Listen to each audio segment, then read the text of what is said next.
Friday Ricky Dred, MC, content curator, aka Thousand Blunts to the Head, aka Stash Cream, aka your social media nightmare.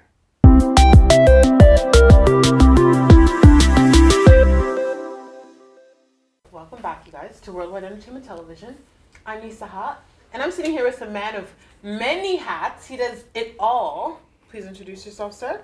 Friday Ricky Dred, aka the Bluetooth Assassin, aka Stash Cream, aka We Love Hip Hop, aka I don't know, I run out of AKAs on a constant basis, but I got more for later. Love it. So your career actually began as an MC.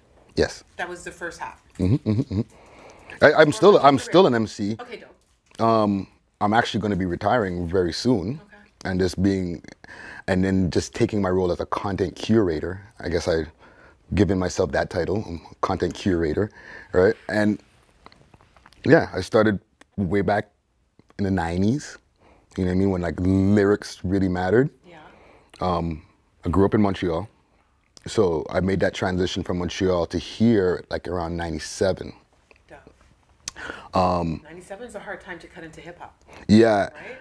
One of the things I actually realized is when I first moved here in 97, that was when Choclair, Cardinal, all those guys were like really starting to bubble at that time. Yeah. And the Toronto scene, like the college radio scene and all those things, that was really popping. Like there was a bunch of college radio stations that were going on at the same time. Yeah. That's when CKLN used to be in the basement. Yeah. You know what I'm saying? Yeah. But I had like this time like just cutting through because the Toronto scene was already so created and the foundation was already so there that it was hard for people to come from like another city and be like, hey, listen to my shit or play my shit on the radio. Like, why? I got Marvel that I can play, right? Why am I gonna play you? You know what I'm saying? So I had that extra struggle to earn that respect out here, I feel like. How did you do it? I just keep grinding. I'm not gonna take no for an answer. Like, you know. And interesting that Bishop just brought up is that in the 90s it looked a little bit different. You had to show up somewhere. So it was more than just, you know, retweeting a couple other MCs. So like, what did the footwork look like back then? Well, I'm like the king of footwork because back then I was selling clothes in the streets. Come on. Like I used to have a duffel bag and stand up on Yonge Street and sell Tommy and Polo and Guess and all that type of stuff. So even if I wasn't intentionally doing it, I was networking because people that I'd meet through selling clothes, selling whatever else, you network, right? And you build relationships. You know how many people I've met through selling quantities of weed to rappers? Yeah. Like, no, like, I've gotten to get into rooms with like Redman and Kid Capri and R.I.P. Guru and different people just because they smoke weed. You know what I mean? So there's so many different, and I'm not encouraging like young people, hey, go start selling weed or something like that. You know what I'm saying? Yeah. Unless, you know, until it becomes legal. However, there's different entry points of the ways that you can network with people. How much more valuable was studio time back then? Holy shit. Right? I was paying $65 an hour at a place called Number 9 Studios, right by Jarvis. That's so funny. I know that place. You know that place? Yeah. Yeah. And we were using ADAT tapes. So you fuck up, you gotta rewind. You know what I mean? So don't fuck up. Okay.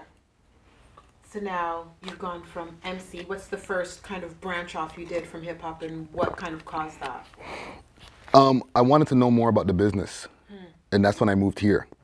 I started going to a school called Harris Institute of the Arts, which is like right over here, outside the U2 building.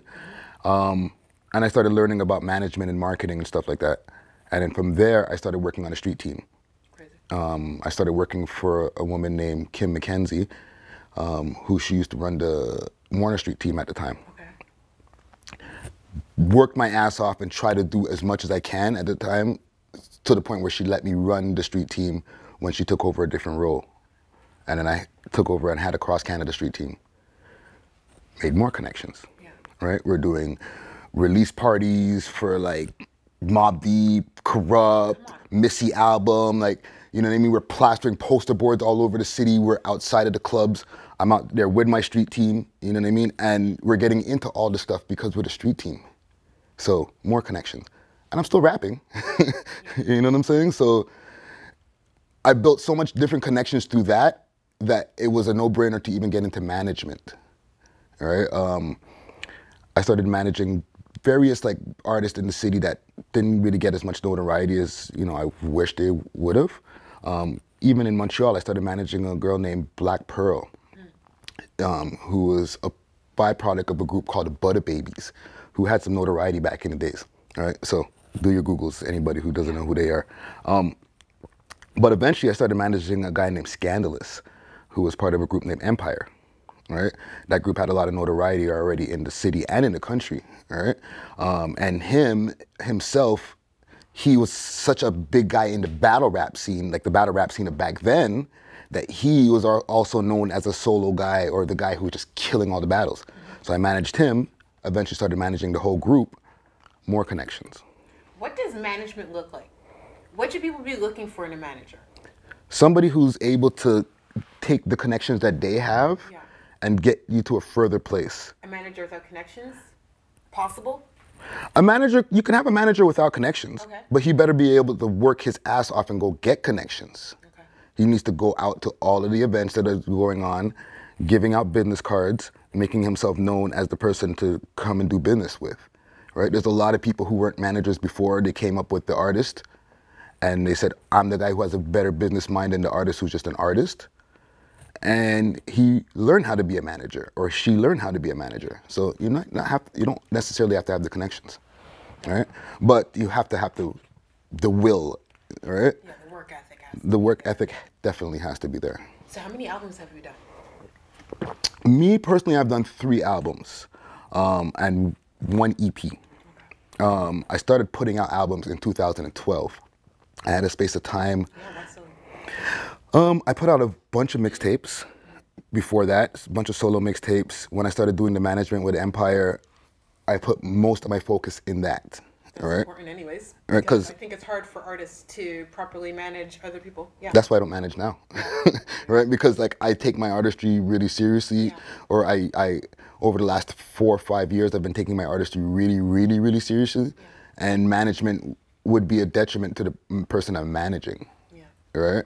So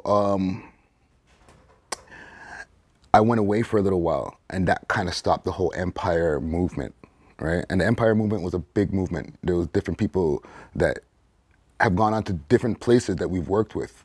Boy Wonder, 40, Tone Masons. Nuts.